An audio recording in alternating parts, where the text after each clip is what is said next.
de Apocalipsis 19, que es la visión de un rey de reyes que tiene ese nombre en su corona, en su muslo, y que viene en un caballo y que le siguen todos los ejércitos celestiales, y que el juicio de Dios está representado por una cena, ¿no? Una cena que por un lado habla de unas bodas del Cordero, pero por otro lado habla también de los cadáveres de los enemigos de Dios, y se invita a las aves para que coman esos cadáveres. ¿Cuántos recuerdan eso? ¿Sí? O algunos no vinieron tal vez, ¿verdad? Otros estaban dormidos tal vez. Entonces hemos llegado a un punto del Apocalipsis donde el punto central de la visión es el regreso de Jesucristo a la tierra. El regreso de Jesucristo a la tierra. Y para ello, pues vamos a apoyarnos en algunos otros pasajes del Nuevo Testamento, especialmente de San Pablo, para que podamos complementar o interpretar esta visión adecuadamente. Y vamos allá a la primera carta a los Corintios, capítulo 15.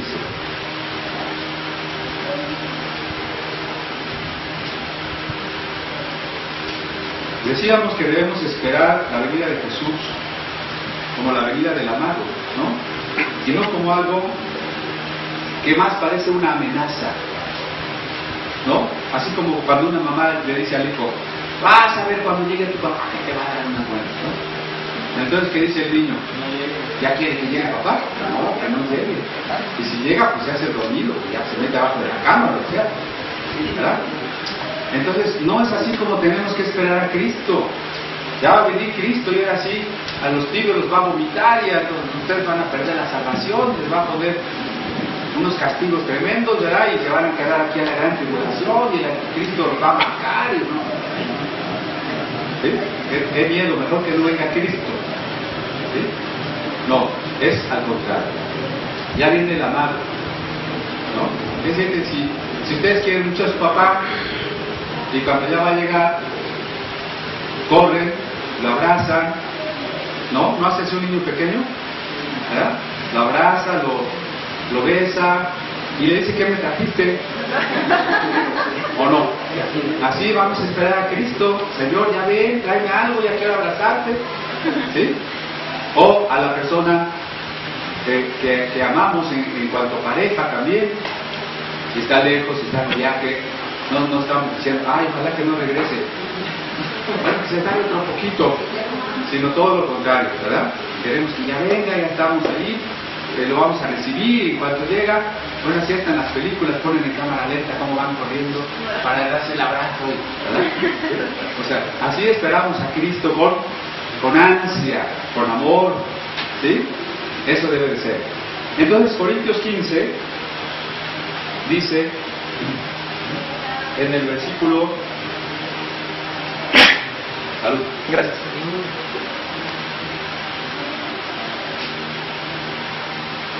51,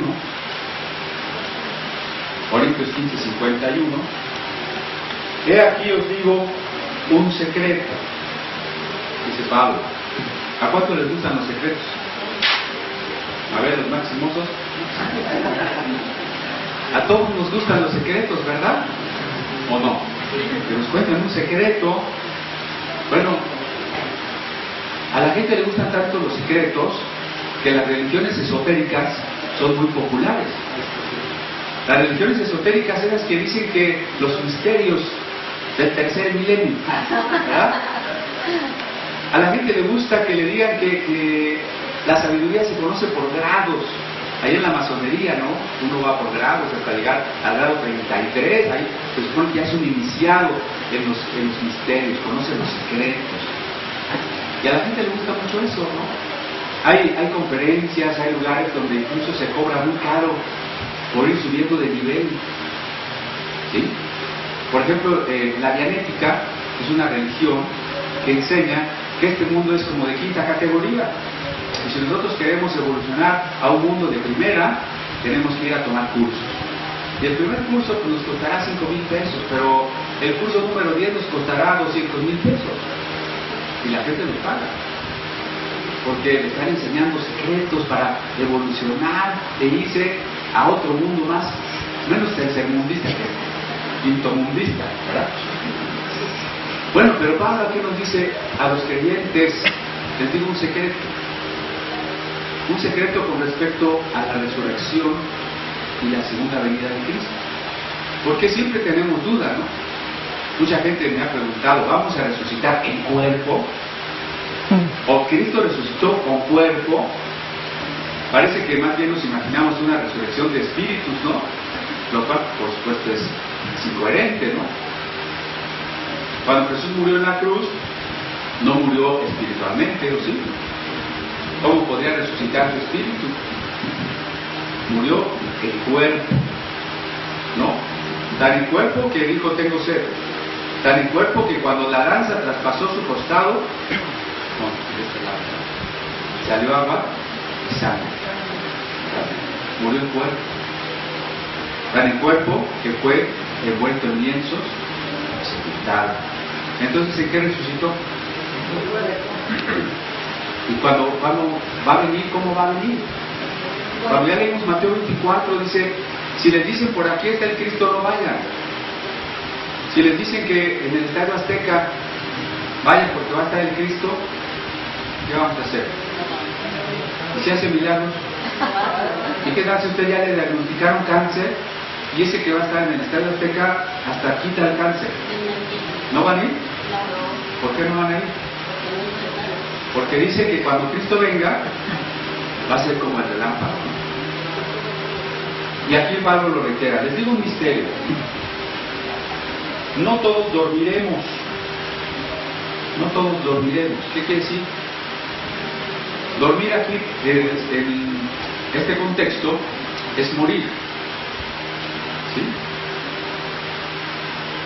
No todos moriremos. ¿Por qué? Porque quienes estemos vivos cuando el Señor venga, pues ya no nos dio tiempo de morirnos, nos metieran en una caja, nos hicieran un velorio y nos enterraran, ¿verdad? Entonces no todos dormiremos, pero todos seremos transformados, es decir, muertos y vivos. Todos seremos transformados. Y el 52, en un momento, en un abrir y cerrar de ojos. Cuando Cristo venga no se va a tardar nada. En un pestañeo. Decíamos la vez pasada, pestañeo. Lo hacemos siempre, ¿verdad? Pero ahorita conscientemente. ¿Cuánto se tardó? En un pestañeo. Jesús cuando venga resucitará a los que hayan dormido. Qué bonito que la Biblia no le llame simplemente muerte, sino dormir. Porque cuando usted se acuesta a dormir, sabe que al otro día va a despertar. Y que mientras está dormido, tiene sueños, ¿no? O sea, de alguna manera, sabe que está viviendo. Así cuando nuestro cuerpo duerme, nuestra alma está presente con Cristo. Y vamos a despertar. Por eso Pablo le llama dormir. ¿Sí? De ahí que no tenemos que tenerle miedo a la muerte. Aunque la muerte viene muy rápido para todos nosotros. A mí lo que más nos preocupa es que el tiempo se va tan rápido que no sé si voy a acabar de hacer lo que tengo que hacer. Es lo que me preocupa de lo primero de la vida, ¿no? Pero en sí la muerte no nos tiene que preocupar, porque sabemos que vamos con Cristo. ¿Sí? Y cuando Él regrese, en un instante, vivos y muertos, seremos transformados. ¿Por qué usa Pablo la palabra transformados? Sigue diciendo, a la final trompeta, porque se tocará la trompeta y los muertos serán resucitados incorruptibles y nosotros seremos transformados, muertos resucitados y vivos transformados, los dos para un mismo asunto, que esto corruptible, ahí es el 54, ¿no? Esto corruptible fuere vestido de incorrupción. Entonces, no es que este cuerpo no sirva, no es que este cuerpo no sea importante. La gente piensa que en la religión lo importante es el alma, no el cuerpo. ¿Sí o no? Sobre todo mucha gente hoy cree en la reencarnación, ¿o no? Piensan que en su vida pasada fueron Cleopatra y que en esta vida, ¿verdad? Entonces, en ese concepto de la reencarnación, el cuerpo es como una cascarita, ¿verdad? En una vida se desecha y ya, no importa. En otra vida nace con otro cuerpo y en otra vida nace con otro cuerpo, entonces el cuerpo no tiene importancia. La Biblia no enseña eso, la Biblia enseña que tenemos un solo cuerpo. El cuerpo que usted tiene es el único que va a tener para siempre. A ver, tóquese los tantito. Ese cuerpo que usted tiene es el único que va a tener para siempre. Entonces, quiéralo. Quiéralo mucho. Nada de que no quiere comer porque está gorda. Quiéralo. Nada de que le da flojera hacer ejercicio. Nada de que me siento mal pero no voy al doctor. ¿Verdad? O sea, hay que cuidar este cuerpo porque es el único que tenemos. No vamos a tener otro. Ese cuerpo Dios lo ama mucho.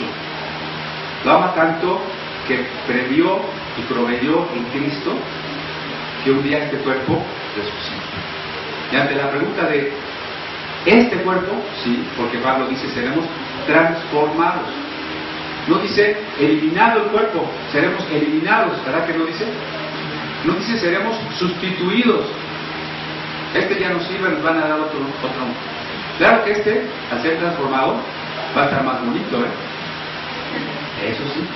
Si me falta un dedo, ya no me va a faltar el dedo, ¿verdad? Si estoy feo, bueno, ya no voy a estar tan feo, ¿verdad? Eso sí, porque esto corruptible será vestido de incorruptibilidad y esto mortal será vestido de inmortalidad. ¿Cuándo? A la final trompeta. La trompeta es un símbolo, como el shofar, ¿sí? Ese cuerno de carnero o ese cuerno de antílope que se tocaba en el desierto. Les voy a estar trayendo música de diferentes ejemplos, ¿no? De la música judía, la música cristiana. Una de ellas es los 4 toques del shofar. El primer toque del shofar es el que indica reunión, se llama la Biblia Santa Convocación. El segundo toque es el que anuncia la batalla.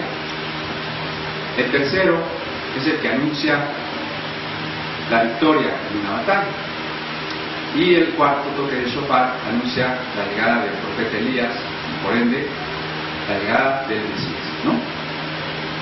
Bueno, cualquiera que sea estos toques o todos estos toques juntos, ¿verdad?, indican la llegada de Cristo. ¿Por qué?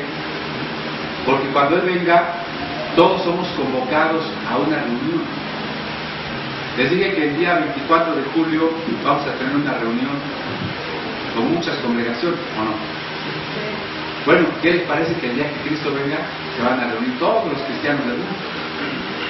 Los vivos y los muertos, ¿no? A veces, un domingo vienen unos hermanos y otro domingo vienen otros hermanos. Ojalá que un día vengan todos juntos, luego vamos a llegar hasta la puerta, ¿verdad? Pero también, aunque nos reuniéramos en un lugar muy grande, muchas iglesias, no estarían todos, ¿verdad? Sobre todo faltarían algunos seres amados que ya no están con nosotros. Pero cuando venga Cristo, la trompeta es trompeta de santa convocación. Es trompeta de batalla contra el enemigo. Por eso hablaba de la cena de las aves para comer los cadáveres, ¿no? ¿Recuerdan?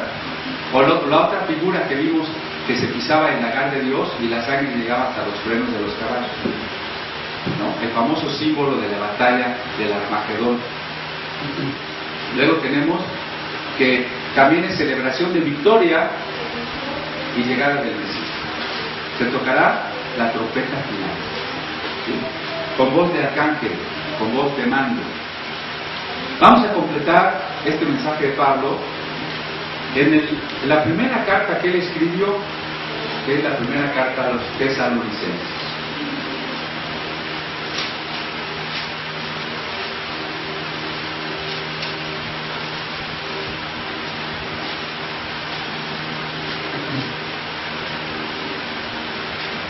No están acomodados los libros del Nuevo Testamento en el orden en que se escribieron, ¿sí? Sino en orden de temas: evangelios, historia, cartas, etc. Y las cartas no están acomodadas tampoco en el orden en que se escribieron, sino por el tamaño, porque antes era muy importante copiar a mano, y entonces había que medir el número de renglones que se copiaba, y así se pagaban las copias, ¿no? Entonces, están ordenadas por tamaño.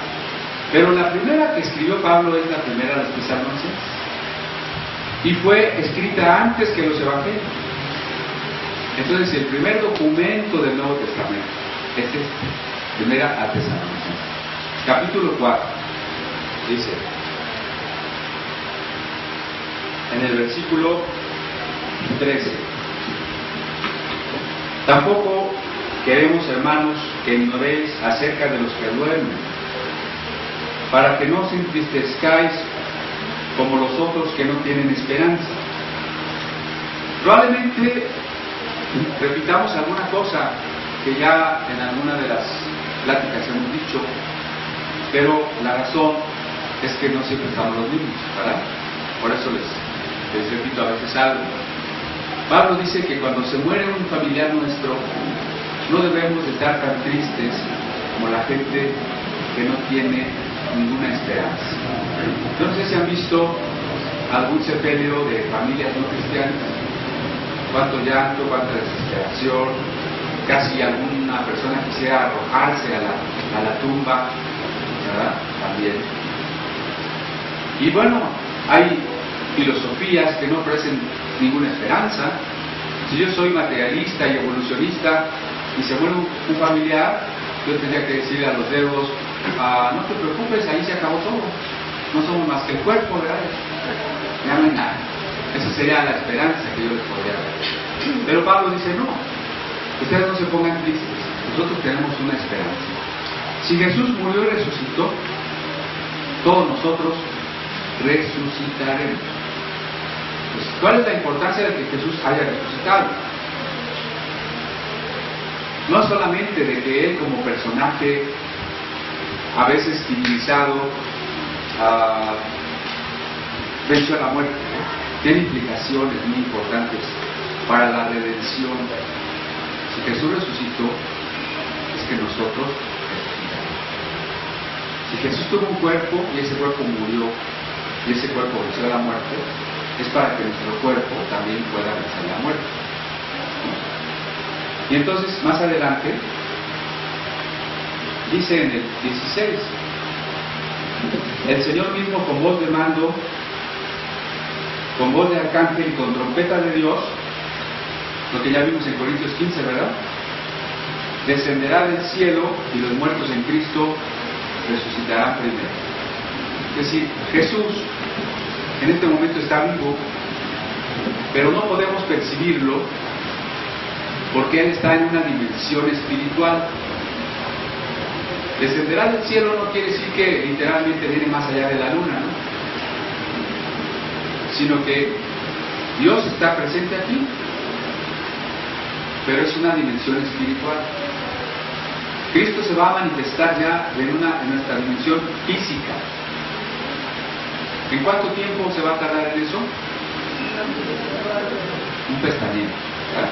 En ese pestañeo, ¿qué va a hacer? Con voz de mando, o sea, con ese poder simbolizado en el Apocalipsis, por la voz que era como ruido de muchas aguas, ¿se acuerdan? Como voz de trompeta, va a ordenar que todos los cristianos muertos resuciten. Porque el reino es terrenal, recuerden ustedes eso. El reino es la renovación de esta tierra. ¿Sí? ¿Sí recuerdan eso? Y entonces los tesalonicenses estaban preocupados por los hermanos que ya habían muerto. Dijeron: cuando Cristo venga y se establezca el reino en la tierra, y todo lo creado, las plantas, los animales, los seres humanos, seamos como Dios lo había diseñado al principio, esos cristianos que amábamos y que murieron, pues ya no van a estar aquí. ¿cómo van a participar del reino? Pablo les recuerda la doctrina fundamental del cristianismo. Bueno, esos que han muerto resucitarán primero. Y luego, dice, nosotros, los que vivimos, los que hayamos quedado, seremos arrebatados juntamente con ellos en las nubes para recibir al Señor en el aire, y así estaremos siempre con el Señor. En el mismo instante que los muertos resucitan con un cuerpo inmortal, nosotros que estamos vivos pero con un cuerpo corruptible, vamos a recibir un cuerpo inmortal, ¿no? Porque ahorita nuestro cuerpo no podría vivir en una tierra de un reino eterno, ¿o no? Porque si ahorita se estableciera el reino eterno, pues a lo mejor yo podría participar 5 años, 10 años, ya, ¿verdad? Y me muero. Entonces, este cuerpo necesita ser transformado, ser incorruptible. Los niños necesitan llegar a la madurez y los ancianos volver a la juventud, ¿verdad? O sea, todos recibir un cuerpo perfecto, en una edad perfecta, un cuerpo incorruptible. Y eso va a suceder en un instante, y va a suceder, dice el texto, como si se uniera la historia y la eternidad. Recibir al Señor en las nubes son el intermedio, ¿no?, entre el cielo y la tierra.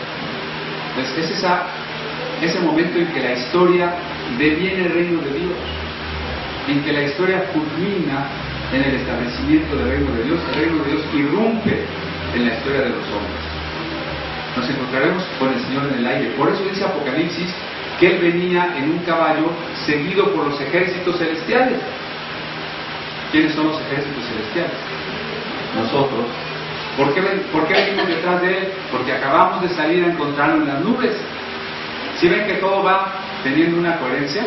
Entonces, si lo vamos por detallitos, el Señor viene, ¿sí?, cuando empieza a manifestarse de la dimensión espiritual a la material. Los muertos cristianos resucitan incorruptibles. Los cristianos vivos reciben cuerpo incorruptible, segundo paso. Nos encontramos con Cristo y terminamos de bajar con Él a la tierra, pero ya resucitados. Por eso dice que veníamos en caballos blancos, vestidos con ropas blancas y con coronas. Apocalipsis 19. ¿Sí se acuerdan de eso? Ok. ¿Qué va a pasar en ese momento?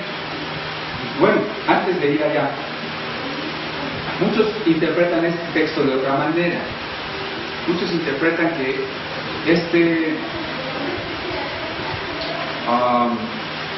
decir que seremos arrebatados es el arrebatamiento, dice, ¿verdad? Y como dice que recibiremos al Señor en el aire, cuando seamos arrebatados nos vamos a ir al cielo. Eso es lo que se enseña normalmente. Sí, pero miren, este texto lo interpretamos así porque así nos dijeron que había que entenderlo. Pero si lo vemos con cuidado, el texto no dice eso. Y mucho menos en el contexto de los demás pasajes de la Biblia. No dice que vamos a vivir en el cielo. A ver, denme un pasaje de la Biblia donde dice que vamos a vivir en el cielo. A cualquier creyente, católico, evangélico, le decimos, ¿y cómo va a ser la salvación? Pues voy a ir al cielo. ¿A dónde dice la Biblia?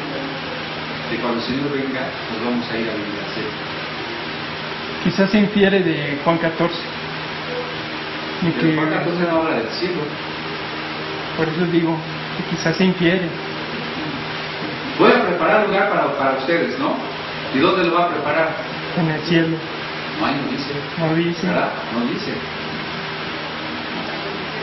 Creo que al contrario, miren, Apocalipsis dice que vio Juan una tierra nueva. Y que la Jerusalén celeste descendió a la tierra nueva. Entonces, ¿dónde dice que vamos a vivir en el cielo? ¿En qué parte del cielo? ¿En qué galaxia les gusta? ¿No? No dice. ¿Seremos arrebatados? Sí, para encontrar a Cristo y ser resucitados en ese instante. Eso es claro, aquí lo dice. Pero ¿dónde dice aquí que después de que nos arrebate vienen 7 años de gran tribulación? dice. ¿Dónde dice Pablo a los tesalonicenses que hay dos venidas de Cristo? Una, el rapto, y la otra, la segunda venida. ¿Sí dice o no dice? Se vale que busquen pasajes, no hay ningún problema, pueden aportar. O sea, ni Mateo 24, ¿se acuerdan que Mateo 24 dice que vendrá como el relámpago, juntará a sus escogidos y todo ojo le verá? Apocalipsis 19, que vendrá en su caballo y juzgará a las naciones y estará con sus escogidos. Ahora Pablo diciendo en Corintios 15, en un pestañeo nos transformará. En Tesalonicenses lo encontraremos en los aires y estaremos siempre con el Señor. No dice una diferencia entre un rapto, 7 años de tribulación y una segunda venida. Yo no encuentro eso en ningún pasaje de la Biblia. Si usted lo encuentra, nos va a ser un gran beneficio si nos pasa el pasaje, ¿no? Yo sé que esto a lo mejor es lo que muchos creíamos, ¿no? Yo también estoy apuntado, ¿sí? Pero por eso mi pregunta es, ¿cuál pasaje? ¿Dónde está el pasaje? ¿Dónde dice eso? ¿Quiénes nos enseñan así? ¿Tenemos internet? ¿No? ¿Tenemos internet? A ver si encuentras algún diagrama de pretribulacionista, ¿verdad? Rapto, todo el diagrama. Que empieza así, dice, cuando venga el rapto, Cristo va a hacer que se desaparezcan todos los verdaderos cristianos y se vayan al cielo. Entonces la historia se va a dividir en dos partes: lo que pasa en el cielo y lo que pasa en la tierra. ¿Qué va a pasar en el cielo? Las bodas del Cordero, ¿sí? Y en la tierra la gran tribulación. Aquí el anticristo y todas estas cosas. Y luego de los 7 años, Cristo va a regresar. Ahora mi pregunta es, ¿por qué en Apocalipsis 19, cuando Cristo regresa, dice que han llegado las bodas del Cordero, si se supone que fueron en el arrebatamiento? ¿No se acuerdan que en Apocalipsis 19 dice, han llegado las bodas, ¿no? Y entonces aparece Jesús en su caballo con todos los creyentes. Entonces, ¿por qué dijimos que 7 años antes fueron las bodas? Si Apocalipsis 19 dice que es en la segunda venida de Cristo. ¿Por qué Tesalonicenses, segunda Tesalonicenses, fíjense, muy rápido, ahí estamos nada más a la vuelta, ¿no? Segunda Tesalonicenses 2,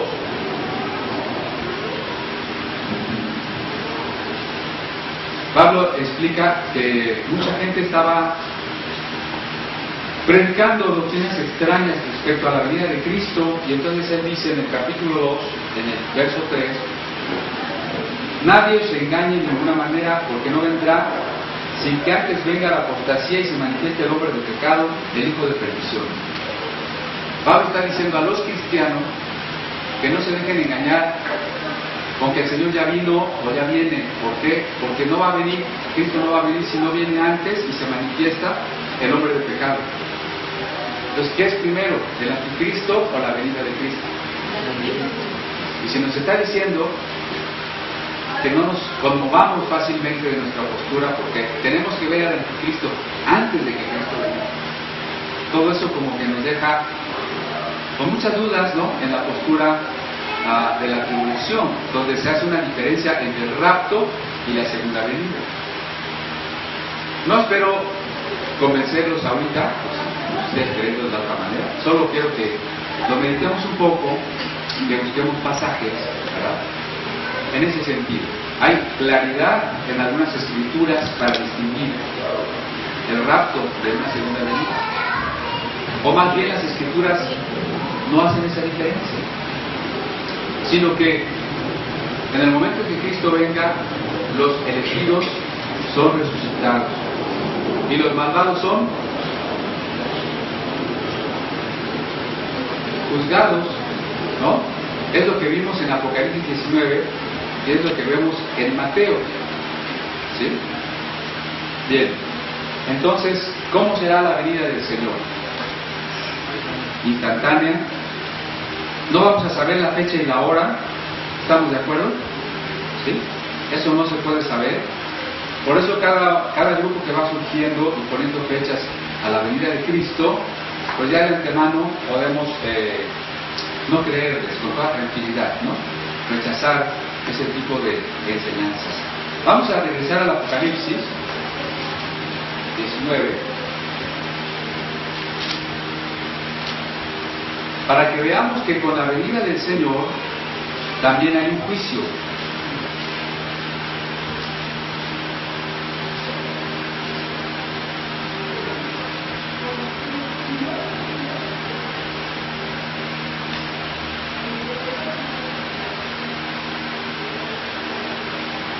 Dice, bueno, ya leímos lo de la cena, el ángel del verso 17. Vi un ángel que estaba en pie en el sol, clamó gran voz a todas las aves: venid y congregaos a la gran cena de Dios, para que comáis carne de reyes, capitanes, esclavos, pequeños, etc. Vi la bestia que querían guerrear contra el cordero. En el 20, la bestia fue apresada, y con ella el falso profeta, que había hecho delante de ella las señales, con las cuales había engañado a los que recibieron la marca de la bestia y habían adorado su imagen. Estos dos fueron lanzados vivos dentro de un lago de fuego que arde con azufre, y los demás fueron muertos con la espada que salía de la boca del que montaba el caballo. Y todas las aves se saciaron de las carnes de ellos. O sea, la venida de Cristo es también juicio. ¿Sí? La bestia, el falso profeta y sus seguidores son castigados, ¿verdad? Por eso muchos salmos, proverbios, el mismo libro de Job, siempre insiste: los justos heredarán la tierra, pero los malos serán arrebatados, ¿no? Como el tamo que arrebata el hielo. Entonces, si Dios va a establecer su reino aquí en la historia, tiene que quitar de en medio a todos los que no quieren participar del reino. ¿Y quiénes van a quedar? Los que quieren participar del reino. Por eso Juan el Bautista decía: arrepiéntanse, porque el reino de Dios se acerca. O en otras palabras, quieren participar del reino, prepárense. Enderecen el camino, ¿se acuerdan? Que decía, porque el Señor limpiará su era y quemará la paja en fuego que nunca se apagará. ¿Sí? En este sentido, podríamos decir también que los arrebatados son para condenación, ¿no?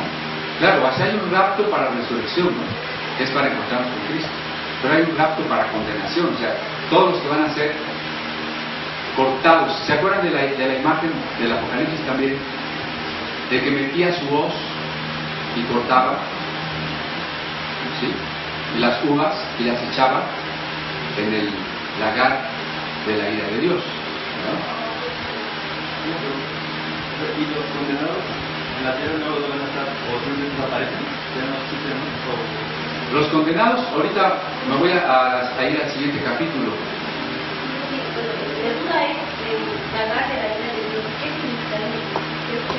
Yo creo que va más o menos en la pregunta. Vamos a irnos al versículo 11 del capítulo 20. En medio está una visión que se conoce como del milenio, la vamos a dejar para más adelante. Pero cuando el Señor venga, dice lo que va a pasar, según el verso 11. Y vi un gran trono blanco, y al que estaba sentado en él, de delante del cual huyeron la tierra y el cielo, y ningún lugar se encontró para ellos. Cuando Cristo venga, los creyentes resucitan, pero el mundo tiene que pasar por un proceso, ¿sí? Para empezar, un proceso de destrucción, igual que nuestro cuerpo. Cuando morimos y nos sepultan, ¿qué sucede? Nos quedamos así bien maquilladitos, como en la funeraria nos dejaron. Hasta hay quien quiere que lo entierren con su traje que más le gustaba, ¿verdad? En pocas horas, ¿verdad? Las larvas ya están comiendo nuestros ojos, ¿verdad? Y luego el cerebro. Ya, nos salen gusanos por abajo. ¿Sí? Después quizá nos convirtamos en polvo, o sea, no queda nada del cuerpo, y sin embargo un día va a resucitar. De la misma manera, la creación tiene que pasar por un proceso de muerte antes de resucitar. Y aquí dice que no fue hallado el lugar de la tierra y del cielo.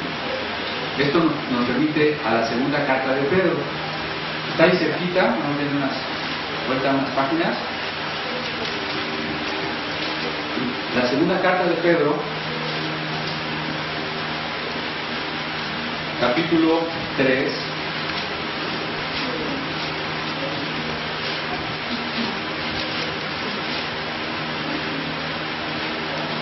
versículo 3, 3:3. Sabiendo primero esto, que en los postreros días vendrán burladores andando según sus propias concupiscencias. O sea, va a venir mucha gente que se burle de la doctrina del regreso de Cristo. ¿Sí? Aún no cristianos, yo no sé si les ha tocado a alguno cristiano que les diga, ay, eso que ustedes dicen que Cristo va a venir y no viene. ¿Verdad? ¿Les ha tocado? ¿Sí? Diciendo, ¿dónde está la promesa de su advenimiento? Porque desde el día en que los padres durmieron, todas las cosas permanecen así, como desde el principio de la creación. O sea, la gente va a decir, Cristo dijo que vendría, ya pasaron 2000 años y no ha venido. Y los cristianos de cada generación siempre están diciendo que Cristo ya viene y que ya no se tarda, y no viene. Cuando yo era niño ya decían que Cristo iba a venir. Y ya soy viejito y no ha venido, ¿no? Y todavía más, dicen, desde el principio de la creación, ¿no? No se ha manifestado Dios. Estos ignoran voluntariamente que en el tiempo antiguo fueron hechos por la palabra de Dios los cielos, y también la tierra, que proviene del agua, y por el agua subsiste, por lo cual el mundo de entonces pereció anegado en agua. Pues esta es una idea antigua, ¿no? El primer mundo estaba basado en el agua, según los conceptos bíblicos, ¿no? Las montañas están fundadas sobre los mares. Vean cuando los salmos dicen, ¿no? Porque tú la fundaste sobre los mares, Salmo 24, la firmaste sobre los ríos, ¿no? Entonces estaba fundada sobre el agua. Venía del agua, como era incluso una creencia griega de Tales de Mileto, siglo VI antes de Cristo. Y ese mundo antiguo pereció por agua, del diluvio, de Noé. ¿Sí? Ahora, esta segunda etapa de la creación, los segundos cielos, ¿no? Los cielos y la tierra, verso 7, que existen ahora, están reservados por la misma palabra, guardados para el fuego, en el día del juicio y de la perdición de los hombres impíos. Noten ustedes que la tierra es la misma, aunque Pedro diga los primeros cielos y la primera tierra. No, porque después del diluvio son los mismos cielos y es la misma tierra, ¿o no? Después de que venga una catástrofe, un cataclismo del fuego a la tierra, seguirá siendo la misma tierra. Como después del diluvio fue la misma tierra. ¿Sí? Pero nos dice, hubo un mundo tan malvado que Dios no tuvo que destruir por agua. Por eso este mundo, cuando llegue otra vez a ser como en los días de Noé, que lo leímos la semana pasada, también perecerá, pero ahora por el fuego. ¿Sí? Primero hubo una destrucción por el diluvio, ahora hay una destrucción por el fuego. Pero esa destrucción yo le llamaría más bien una renovación, porque el diluvio destruyó el planeta o lo renovó. Lo renovó, hasta volvieron a existir los mismos animales, ¿o no? Entonces, la segunda renovación es la renovación por el fuego. Por eso dice, pero los cielos y la tierra que hoy existen están reservados por la misma palabra, guardados por el fuego en el día del juicio y de la perdición de los hombres impíos. O sea, cuando llegue el momento de purificar este planeta, el fuego no va a afectar a los creyentes, tenemos cuerpos inmortales, pero los impíos, ¿sí? Aquí dice. Mas, oh amados, no ignoréis esto, que para con el Señor un día es como 1000 años, y 1000 años como un día. El Señor no retarda su promesa, según algunos la tienen por tardanza, sino que es paciente para con nosotros, no queriendo que ninguno perezca, sino que todos procedan al arrepentimiento. Si Cristo hubiera venido antes, nosotros no seríamos salvos. ¿Cuántos años tiene usted de haberse convertido a Cristo? ¿Quién tiene 2 años de haberse convertido a Cristo? Menos de 2 años. ¿No? Puros viejitos aquí. ¿Quién tiene menos de 5 años de haberse convertido a Cristo? Menos de 5. ¿Verdad? O sea que si Cristo hubiera venido hace 10, Vidal no se hubiera salvado. Si Cristo hubiera venido hace 30 años, Abby no existiría, ni Suri, ¿verdad? Si Cristo hubiera venido el siglo antepasado, fines del 19, ¿no? Cuando los testigos de Jehová habían puesto la fecha, si hubiera venido, todos nosotros ni siquiera existiríamos. Entonces, ¿es bueno que no haya venido? Pues sí, porque así nosotros también vamos a participar de la vida eterna. Entonces, no es por tardanza, dice, sino porque Dios quiere que muchos más sean salvos, ¿sí? Pero el día del Señor vendrá como ladrón en la noche. ¿Eso qué quiere decir? Que no hay aviso, no hay aviso. En el cual los cielos pasarán con grande estruendo. ¿Sí? No dice que el Señor vendrá y se llevará a la iglesia en el rapto. Sí viene como ladrón, pero no para robársela. ¿Ya? Viene como ladrón porque no sabemos cuándo. Pero ¿qué va a pasar en cuanto el Señor venga? Los cielos pasarán con grande estruendo y los elementos ardiendo serán deshechos, y la tierra y las obras que en ella hay serán quemadas. ¿No? Puesto que todas estas cosas han de ser deshechas, ¿cómo no debéis vosotros andar en santa y piadosa manera de vivir? Todo se va a quemar. ¿Sí? ¿A quién? Si le gusta mucho algo de esta tierra, se va a quemar. Usted que tanto cuida su carro, que no tenga un rayoncito, se va a quemar. Usted que tiene su guardarropa, ¿verdad? La mejor ropa, su colección de zapatos, se va a quemar. ¿Sí? Usted que toda su vida la ha puesto en esa casita que tanto arregla, se va a quemar. ¿Sí? Entonces, andemos de una manera donde Dios sea el centro de nuestra vida y no las cosas, porque todo se va a quemar. ¿Sí? Esperando y apresurándoos, fíjense lo que nos dice, ¿no? Que andemos de una manera con Dios, esperando y apresurándoos para la venida del día de Dios. ¿Cómo que apresurándonos? ¿Se acuerdan del ejemplo que dijimos? Que si una chica se va a casar, no hace nada hasta el día de la boda, ¿verdad? No se ocupa de nada. ¿Oye, no es cierto? No. Al contrario, ¿verdad? Está que no le alcanza el tiempo, haciendo la lista de invitados, llevando invitaciones, comprando el vestido, a ver dónde se va a maquillar, quién la va a peinar, o no. Eso es apresurándonos, o sea, preparándonos rápidamente, porque el tiempo se acaba, ¿sí? Y usted va a decir, bueno, ¿y qué tal si me muero y no vino Cristo? De todas maneras, el tiempo se acabó. Usted ya no va a poder hacer buenas obras. Me adelanto un poquito. Las buenas obras que hagamos después de convertidos, de salvados, por gracia, las buenas obras que hagamos determinan nuestro lugar en el cielo o en la nueva tierra. Nuestra calidad, nuestra posición entre los resucitados. Por eso también hay que apresurarnos, ¿no? De todas maneras no es algo que podamos dejar así, porque Jesús dijo, háganse tesoros en los cielos. Háganse tesoros en los cielos. Si hubiera un estado de cuenta bancaria celestial, ¿cómo andaría usted? Estarían cobrando pura comisión por no tener saldo, ¿verdad? Dice, esperando y apresurándoos para la venida del día de Dios, en el cual los cielos encendiéndose serán deshechos y los elementos siendo quemados se fundirán.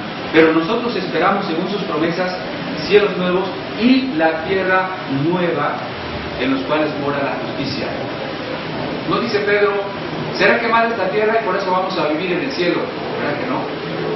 esperamos tierra, igual que Noé, cuando salió del arca, era para él toda una tierra nueva, ¿no? Podía vivir donde quisiera, hacer lo que quisiera, una tierra nueva. Entonces, cuando Cristo venga, ¿qué dijimos? Los creyentes son transformados con un cuerpo inmortal.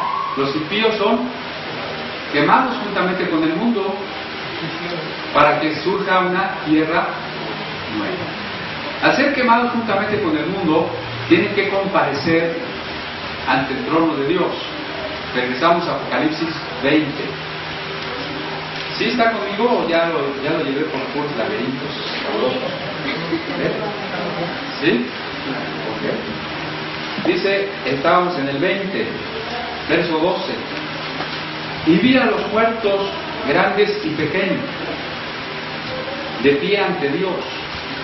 Y los libros fueron abiertos. Y otro libro fue abierto, el cual es el libro de la vida. Y fueron juzgados los muertos por las cosas que estaban escritas en los libros según sus obras. Y el mar entregó los muertos que había en él. Y la muerte y el Hades entregaron los muertos que había en ellos. Y fueron juzgados cada uno según sus obras. O sea, ya se acabó el mundo. Ya no están naciendo niños. Esta creación ya fue quemada, ya fue purificada. No es una idea bíblica, pero es muy ilustrativa si conocen ustedes la historia del ave fénix. ¿Sí? Un ave mitológica, ¿verdad? Que llegado un tiempo se quemaba, pero de sus cenizas resurgía una nueva ave fénix. ¿Sí? De la misma manera, cuando esta tierra se quema, resurge una tierra nueva. Pero, ¿quiénes van a vivir allí? Eso está determinado primero por los que pertenecieron a la iglesia, al pueblo elegido. Ellos son la esposa. Este cuadro que acabamos de leer es el juicio final. A veces se le pregunta a la gente, ¿tú estás seguro de tu salvación? ¿Estás seguro del perdón de tus pecados? Y dicen, no. Dios dirá. O sea, la gente sigue pensando que tiene que ir al juicio final, y ahí es donde Dios va a decir si te salvas o no te salvas. Esa es una idea popular, ¿no? Como que en una balanza se ponen las obras buenas y las malas. Por eso yo todos los días ayudo a una viejita a pasar la calle. ¿Qué va a pesar más? ¿Las obras buenas o las obras malas? Y entonces piensan que si dice Dios, ¿tienes más obras buenas que malas? Al cielo. ¿Tienes más obras malas? Al infierno. Eso no dice la Biblia. La Biblia dice que si hemos creído en Jesús y le hemos pedido perdón de nuestros pecados, estamos perdonados. Estamos vestidos con ropas blancas, ya lo hemos visto muchas veces. Somos la esposa. Vamos a las bodas. Cuando ustedes son invitados a una boda, se encontrarán algún caso donde el novio, en vez de invitar al juez de paz, haya invitado a un juez penal para demandar a la novia y se la lleven a la cárcel. Entonces, ¿cómo pensamos que la iglesia va a estar en el juicio final? Cristo no va a llevar a su novia al juicio final.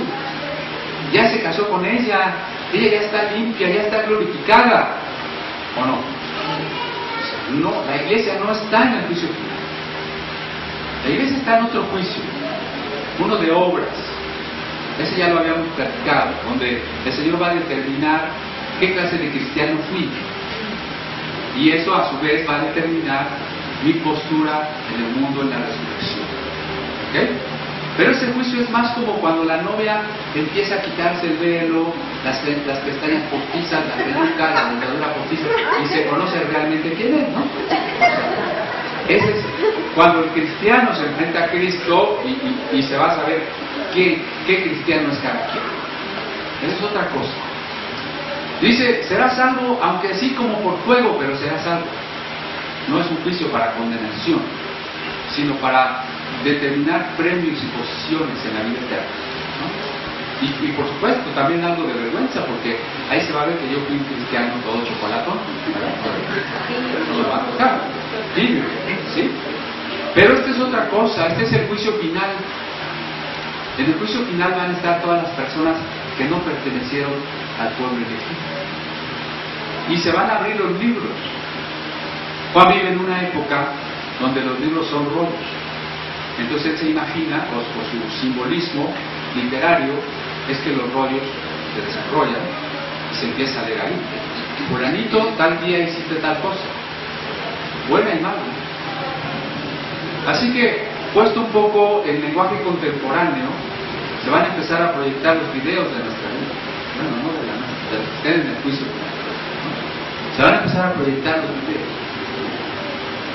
Hasta lo que hicimos en lo más escondido, en lo más recóndito. Ahí se va a caer la cara de vergüenza, ¿no? Porque lo va a estar viendo los ángeles, la humanidad. Dios lo va a estar trayendo a la memoria, ¿sí? Todo lo que está en los libros. Y se va a abrir otro libro que es el de la vida. Es un símbolo también. No crean que Dios tiene tan mala memoria que tiene que apuntar en el libro de la vida. Es un símbolo de que Dios conoce perfectamente a los elegidos. Pero en este juicio final no está la iglesia, ya lo dijimos. ¿Va a haber gente que se pueda salvar? No. Sí va a haber gente que se pueda salvar. Por algo se abre el libro de la vida, no nomás por ocioso, ¿verdad? ¿Qué gente se puede salvar? Ustedes se han preguntado, ¿qué pasa con los caníbales que nunca vieron de Cristo allá en África? ¿Qué pasa con los totonacas y los olmecas y todas las culturas que no vieron de Cristo? Los esquimales, los sumerios. Ahorita mismo, ¿no? Los que viven en un país islámico y nunca han oído el Evangelio. ¿Por qué? ¿Se han preguntado o no? ¿O somos tan así, tan cuadrados, tan legalistas? No, eso es al infierno. Y no hay nada. No. Obviamente nos hemos preguntado qué pasa con mucha gente que no oyó jamás el Evangelio, que vivió antes de Cristo, que estuvo en un pueblo donde nunca se oyó de Cristo. Bueno, el apóstol Pablo en Romanos 1 y 2, no los voy a decir allá porque quiero llevarlos de cita en cita, pero en Romanos dice que el Señor juzgará por la ley escrita en el corazón, que las conciencias y los pensamientos de cada persona se justificarán ante Dios si hicieron bien o hicieron mal. ¿Sí? Ahí mucha gente va a decir, bueno, pues es que yo nunca oí del Evangelio. Acuérdate que sí oíste y que no, pero es que yo escogí la diversidad sexual. Sí, pero tú en el fondo sabías que era malo. Sí, pero a mí me dijeron que era bueno, sí, pero actuaste contra tu conciencia. ¿Sí me explico? O sea, allí se va a saber la verdad del corazón. No podemos engañar a Dios. Ahí la gente va a ser juzgada por la ley que todo ser humano tiene escrita en el corazón. Vamos al Evangelio de Mateo, capítulo 25, para ver más específicamente cómo será este juicio.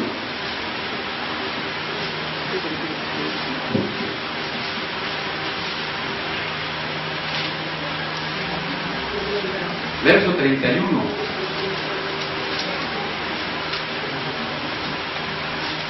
Bueno, creo que no, creo que ya no tenemos tiempo. Lo vamos a dejar aquí, ¿verdad? ¿Cómo es el juicio final? ¿Cómo va a ser el juicio final? Para los que no oyeron, para los que sí oyeron, ¿en qué el Señor se va a basar para saber si aún hay gente que se va a salvar? Porque Apocalipsis tiene una frase muy interesante: las naciones que hubieran sido salvas. ¿No? Naciones son grupos de gentes, etnias, más en el castellano moderno, etnias, ¿sí? Que se van a salvar. ¿Cómo va a determinar eso el Señor? ¿Sí? ¿Cómo es esto del libro de la vida? Esto de ser juzgado por las obras. ¿Qué va a pasar después con ellos? Preguntaba Pepita, preguntaba Juanito, ¿verdad? Pero como el tiempo nos come un poquito, lo vamos a dejar aquí, a ver si así también se quedan con la inquietud y vienen el próximo día, ¿verdad? Para que veamos. Pero llevémonos algo claro. Dani, tenemos cargada la música. Llevemos algo claro, que El Señor no viene 2 veces, viene una sola vez. Y cuando Él esté viniendo, nosotros seremos resucitados y transformados, nos encontraremos con Él y empezará el juicio. El juicio consiste en una purificación del mundo por el fuego y luego en la presentación de todos los muertos. El mar entregó los muertos, el sepulcro entregó los muertos, el Hades entregó los muertos y se presentaron ante el trono. Jesús va a juzgar a los muertos y también nosotros. Dice Pablo a los Corintios: ¿no sabéis que los santos juzgarán al mundo? Que juzgaremos aún a los ángeles. Pues ahí está el Padre en su trono, que da todo el poder al Hijo, la potestad al Hijo, y nosotros, para juzgar al mundo. ¿O no? Todo esto que hoy a veces no podemos hacer más, ¿verdad? A ver, que me pongan a mí a juzgar a Salinas y todo eso. Está buena la cosa. Vamos a juzgar al mundo, ¿sí? ¿Pero qué? ¿Sobre qué bases vamos a juzgar al mundo? Es lo que vamos a ver en el próximo domingo, ¿sí? Ahora, ¿qué nos corresponde? Ninguno de los dos está cargado.